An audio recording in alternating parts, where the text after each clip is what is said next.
Going Under Anesthesia Answered with Dr. Brian Schmutzler. And I'm Dr. Brian Schmutzler. Glad everybody could join us today. Wanted to let everybody know we're sponsored by Butterfly IQ. When it comes to successful ultrasound-guided procedures, precision is everything. That's why IQ3, Butterfly's handheld POCUS device, contains advanced features to support procedural success. With Butterfly's needle out of plane preset, you can visualize the needle tip within 1 millimeter after insertion. Butterfly's biplane imaging, the only multiplane imaging in a handheld ultrasound, lets you see both short axis and long axis views simultaneously in real time. Add Needle Viz enhances your ability to track the needle in plane from entry point to the region of interest. Butterfly IQ3 also delivers image quality similar to a cart-based POCUS system at 1/10 the price. And unlike a cart, you can carry it in your pocket conveniently anywhere you need to go, anywhere around the hospital, around the surgery center, anytime you want, anywhere you want. So, whether you're inserting IVs, performing regional anesthesia, conducting cardiac assessments, gastric evaluations, lung ultrasounds, or anything in between, the Butterfly IQ3 is the perfect probe for your practice. Visit store.butterflynetwork.com to claim a soft case with the purchase of IQ3. Use code BRIAN25 at checkout. Terms apply. And we welcome you to a new season of the Going Under Anesthesia Answered podcast. I'm Vahid Sadrzadeh. Of course, you are Dr. Brian Schmutzler. We're back. We are back in our new digs here. Love it. And we have such a fantastic season for you lined up. We're going to be talking with colleagues of yours, Bronson Taylor, if you remember from season one. Also, some CEOs around the country, leaders, Ankit Patel, possibly. Yes, we're going to get Ankit on again, and a new venture that we've kind of dived into as well. We'll explain all about Surgeon and, kind of our venture there. But what a great season we've got lined up for you, and we're excited that you're here. But we want to kick things off today, Brian, with a conversation around what do you see around medicine and anesthesia specifically in this new year? Yeah, in 2025. I think 2025 will be kind of a pivotal year for medicine in general and anesthesia. And so we were talking a little bit before. I kind of want to break this down into three areas. I'd like to talk about what do I see happening in medicine in 2025 in general. What do I see in terms of an interaction of medicine and politics? And then what do I see in anesthesia specifically? So what do I see in medicine in general? I know it's a big catchphrase. I know it's a big, everybody's talking about it, but I think AI is going to be huge. The technology within AI is getting so much better, so much faster. There's a bunch of articles coming out talking about how AI predicts disease processes better than physicians, how it diagnoses things better than physicians. There was, I think, a big article where they talked about how an AI software outperformed radiologists in identifying pathology on X-rays and CT scans and MRIs. So I think AI is going to be huge. How are we going to use that in anesthesia? I'm not sure yet. And maybe we'll talk about that a little bit at the end. But I think AI is going to be huge. And I think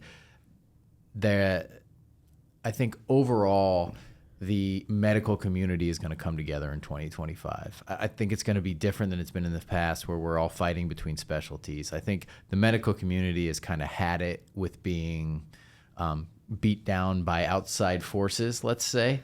And I think the medical community is going to come together as one in 2025. How much of a role do you think politics are going to play in medicine in 2025, even though we're not a political podcast? We may get a little more political this year. So I think, I don't know if all of you know out there, but there is a reconciliation that's done every year in Congress. And so what the policy says is that there's a 3% cut to all Medicare reimbursement rates to all physicians. So that means if you made $10 before, you lose 3% of that, right?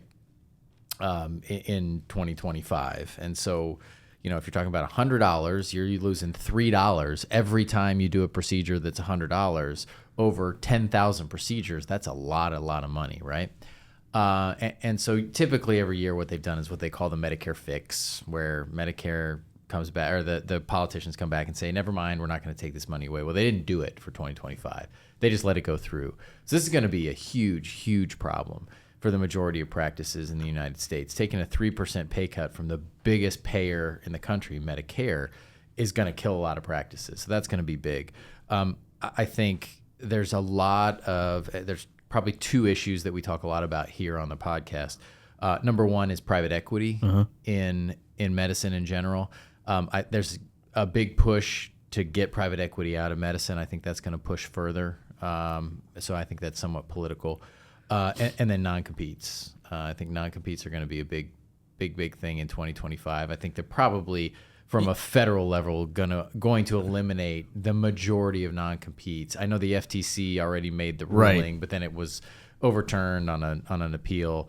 I think as we go forward, non-competes are going to become obsolete as well. Interesting. Yeah. And so you're saying politics are going to play a bigger role. Yeah. I think so. AI is going to play a big role. Do you think AI is going to be more of a factor B2B, meaning business to business, or like physician to physician, or do you think it's going to be more patient facing, that we're going to see more AI kind of take a bigger role? Probably both. And I think that there's good and bad in that, right? So I think physician to physician AI may be helpful because I don't understand, let's say, dermatology, right?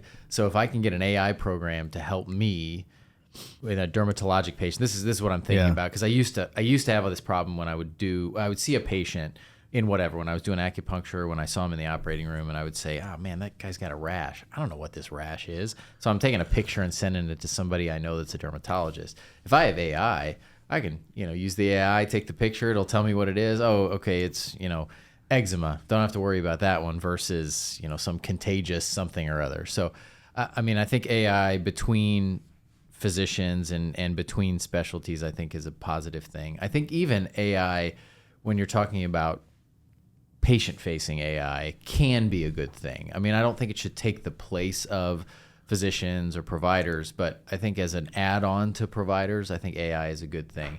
Now, AI has also been used in a negative way. I don't know if anybody's heard about our wonderful and the company we love the most, United Healthcare, but they were accused, and I don't know if we have not talked about this literally since this has happened. Yeah. We've taken a break during all of this. Yeah. But well, we can get into that too, but there was at least allegations that United Healthcare was using AI to deny claims, and the input they put into the AI supposedly was to deny 90% of claims. So when you went to peer-to-peer, the way it works with insurance is you say, hey, my patient needs X, and the insurance company says, no, we're not going to give your patient X, and then you say to the insurance company, okay, I want to talk to a peer, which is supposed to be another anesthesiologist, right? Exactly. Right? You would think. Well, supposedly they were using AI. So again, it was all it's all allegedly. I don't know anything specific about it, but I think using AI in that way, if it were happening, is a very negative thing. Well, yes. Yes. I think that AI, obviously, in a lot of businesses, look at broadcasting, look at, how we're able to recreate the voices of those who are not alive anymore. Yeah, that's scary. It's very scary, and people are using it as a tool to scam people, right? But when you're looking at medicine as a whole, AI can be a very beneficial tool. I think so. I think I'm hoping that 2025 is the year that we hone AI. Yeah. To be a useful tool, right? Not to replace anybody or anything, but to hone in and make processes better. Right. And when you're looking at medicine and the scope of medicine in 2025, I think that's going to be a headline. I think you're right. Politics are going to be a headline as well. I'm curious to ask you, though, in terms of this, what do you think the role of concierge medicine and we could do a podcast on that too. But what do you think the role of concierge medicine is going to play in specialties? So I'm not talking generalities, primary care, because we know in primary care it's already exploding. Yeah, huge. It's already exploding. I'm talking about in the world of specialty care. How does it affect your business? How does it affect your specialty and maybe some other specialties that are out there? Because could you, as an anesthesiologist, say, you know what? I'm going to do concierge medicine too, and here's what it looks like. I think you could. A lot of the guys out west used to do this, particularly in like Las Vegas. Yeah. An anesthesiologist would just basically have a surgeon that they work with all the time, and they go everywhere that surgeon operates. And when that surgeon's on vacation, you're on vacation. When they're working, you're working. I don't know that works quite as well for anesthesia because we're more of a hey, we go to a facility and we take a bunch of patients. We go to 15 facilities and we take a bunch of patients. They aren't really ours. But isn't like podiatry, isn't it concierge medicine anyway? Yeah, so it's not concierge so much, but I think you certainly could in most of those specialties be a concierge practice. Orthopedics, podiatry, certainly any of the non-surgical specialties. So dermatology is a huge one. Aesthetics is already pretty much that way, right? But I mean, certainly plastic surgery basically is already that way, right? But we talked about this. It's taking out the middleman. It's taking out the insurance companies. 100%. Yeah. And how do insurance companies feel about concierge medicine? Do we care? No, but okay, so this is maybe coming from somebody who doesn't. The inner workings of medicine, right? So you have insurance companies that work with large, let's say Beacon or whoever, right? They work with larger companies, hospital groups, whatever. Then you have concierge companies, right? So what you're seeing are like companies that employ doctors, employ physicians, general practice to be a concierge practice medicine. Do they still have to share the cost with the overseeing company? How does that work? And number two, it's basically taking out the insurance company, or like you're just paying the doctor? Yeah, so there's what happens if you have surgery? What happens if you have any of that stuff? There's a couple of different ways you can do it, particularly in primary care. What most of the primary care docs say, and I see a concierge medicine doc in Indianapolis. I would love to have her on. She'd be great on the pod. So we should do that this season. But the way it works with her, you pay a monthly fee. You can see her anytime you want, talk to her anytime you want. You have her phone number, and then she does all your basic stuff, right? And if you need to go have surgery, you use your insurance. So I have insurance. I mean, most people who have employment have insurance. If you don't, what you can do is you can just get catastrophic insurance, right? So if you happen to have a big car accident, you can just have the catastrophic insurance, and that'll pay for that. Insurance was never created to pay for your yearly physical exam. It was created to pay for a car accident, a heart attack, a broken leg, right? All that sort of stuff. The other thing is, if you take that money that you would spend, so I can't remember what the average is. I think a family of four averages like almost $3,000 a month in total cost of insurance if you count employer contribution and employee contribution. Take $3,000 a month. Let's say you pay $500 a month for catastrophic insurance. You got $2,500 a month that you can put away. If you put away $2,500 a month for 3 years, you've got enough money to pay cash for a total knee replacement, for whatever, any surgery, any elective surgery you want to have. So, I mean, we're not controversial in most things, but when it comes to insurance companies, I do not see any reason why we still have insurance companies. But insurance companies also lowers the cost, though, right? No, they increase the cost. But hold on, and let me ask you this question. So if I go to, I need glasses. Yeah. That I can't live without glasses. I need glasses to see. When I go to the eye care, my eye care physician, they also provide an opportunity to get lenses and glasses. Right. Well, without insurance, my pair of eyeglasses would be $1,000. With insurance, it'd be $500. Let's say it cuts the cost by $500 by 50%. Yeah.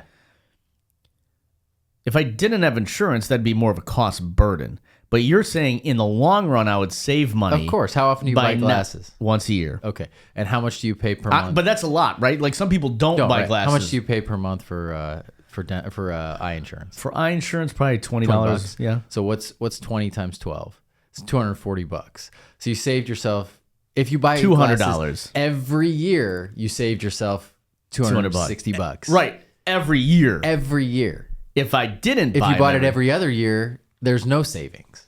Yeah.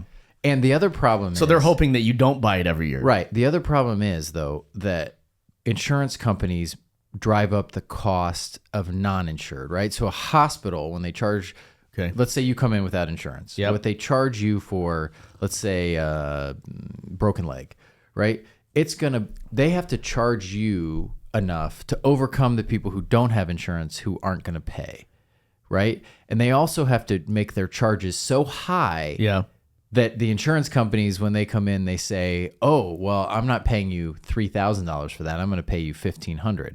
Well, really, as the hospital, it may only cost them $1,000 to do the procedure. Right. But they're telling the insurance company, we're going to charge you $3,000, so that when the insurance company says we want a deal, we want a 50% off, they're still not over $1,000. If you look at the cost of healthcare, it is less expensive when insurance is not involved. I want to touch on this. Yeah. And we want to be pretty brief in this episode because we're kind of teasing ahead to everything else we're doing. What does the killing of the United Healthcare CEO do for conversation around health insurance in 2025? The unaliving. Yes, unaliving. Yes, sorry, unaliving. So I think it brought to light a lot of what's going on in healthcare that maybe people either didn't realize or aren't openly talking about, which is insurance companies' job is not to provide care or to pay for care. It's to make money for their investors. They do that by denying care, right? So they make money for their investors by denying care. They make money for their investors by taking in your premiums and not paying for your health care. If they take in $1 billion in premiums and they pay $1.2 billion in care, then they've lost money, right? If they bring in $1 billion in premiums and they pay $500 million in health care, guess what? They just made $500 million. So the whole scheme of insurance in general, but health insurance is we take money from everybody and only pay out as little as possible. So I argue that health insurance companies are practicing medicine without a license, and they should be changed at least, if not outlawed, as illegal. I mean, why aren't decisions... I mean, I think the biggest beef I have is why aren't the decisions being made by physicians? Right. Exactly. So here's what they argue, and Zane did a really nice. I think a reel about this. There's a disclaimer in all of their contracts that says the healthcare is between the physician and the patient. The patient can still have their procedure done. We just won't pay for it. So all that they're just saying, well, you can still have your procedure done. If your doctor tells you have to have your gallbladder out, you can have it out. We just don't think that we should have to pay for it. Which is, so my wife was in the hospital for a month before she gave birth to our son in September, and she had to be in the hospital.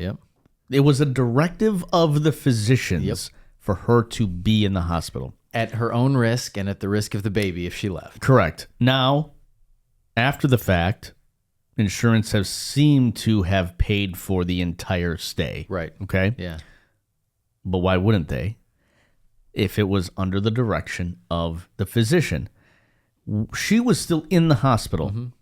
And the physician, after, 5-6 days, I think I mentioned this to you, comes up to us and says, oh, the insurance company denied paying for the first few nights in the hospital because they said you were healthy enough to go home. Yeah. How do they know that? They don't. How do they know that? And then the residing physician, OB, came to us and said, I'm going to call the insurance company right now because that is total BS. Yep. How are they able to make a decision without being in the hospital, without knowing? Yeah, because they have a lot of power. Because they have a lot of money and a lot of power, and they control our legislators. The entire system, because they give our legislators so much money, the entire system is designed to benefit them. That's what we're going to be talking a lot of. Oh, yeah. in 2025. Yeah, not much gets me more angry than insurance companies. Well, and we're going to have a lot of conversation around it. Again, we're just getting going here on season 3. We're going to have a lot of guests with us this season, and focused on medicine, and focused on some of these big topics we're talking about: insurance, AI, some different diseases that we're seeing here. Faith in medicine. We're gonna have a real special guest with faith in medicine here relatively soon as well. So I'm excited about that, and we'll have some fun too. Yeah, we'll talk about. We always have fun. Yeah, exactly. We talked a little bit about some of the things that I like to wear and I eat and I drink. I'm into. We'll link it below, but I'm into this new energy drink called Aspire. I just finished it, so I don't know where it is now, but in the garbage, yeah, in the exactly. recycling. I should go grab it. I'd like to have somebody from Notre Dame on the podcast too this year. Let's do it. Currently from Notre Dame, or maybe somebody you used to study with, or just kind of talking about. We could have Jim Flynn on. He's a foot and ankle specialist here in town. We were at college. We were at Notre Dame together. Because I think Notre Dame gets it's very underrated when it comes to the medical community. I agree. Yeah. And you see, and this is a real fact, that the most physicians in the United States come from Notre Dame, and it's like less than 1%. But it's a fact. They produce the most physicians, even though they don't have a medical school. It's a very good pre-med program, and I went through it myself. Right. Obviously, yeah, very good pre-med program. So, so again, we have an exciting season coming up, and we are brought to you by the Butterfly IQ3, which we're very excited to partner with those guys.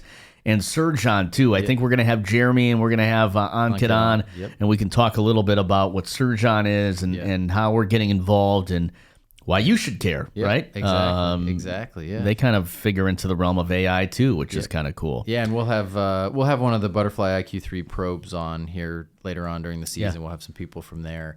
I'll continue showing off my my and collar apparel. Yeah. I see you looking at my shirt. It's nice. It's nice. Looks very stretchy and comfortable. It is very much so.